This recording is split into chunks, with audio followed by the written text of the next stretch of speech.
Acara puncak peringatan Festival Olahraga Masyarakat Forkot ke-1 Kota Bogor 2023 yang berlangsung di beberapa tempat di Kota Bogor berlangsung meriah dan mendapatkan respon positif dari belasan inorga yang turut ambil bagian.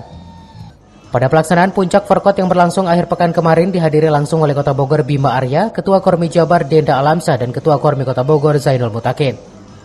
Rasa bangga dikatakan semua inorga yang ambil bagian pada Forkot pertama ini. Menurut mereka, festival ini tentunya menjadi wadah bertanding berkelanjutan mulai dari tingkat kota, provinsi, dan nasional.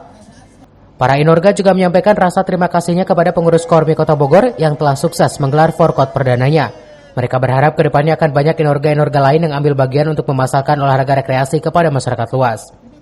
Kita bekerjasama dengan Kormi untuk bisa melahirkan yang namanya tahun 2024 kan ada festival lain kita kirimkan. Kemudian itu harapannya ya kalau Kormi dalam kita juga nanti bisa ikut ambil dalam acara Forkot 2024. Ini tempatnya bagus ya, terus wahannya juga bagus. Jadi kita memasyarakatkan masyarakat untuk olahraga, gitu. Jadi airsoft gun ini juga selain buat olahraga, bisa untuk prestasi juga. Kita ada tembak reaksi dan dapat medali juga dari kita. Nah, Bang, Jadi dia tiap tahun harus diadakan ya. Kalau saya berharap, karena untuk menjalin minat juga. Jadi orang awam yang tidak paham tentang airsoft, jadi bisa ikut main airsoft juga. Dari Kota Bogor, Cevi Suryadi melaporkan.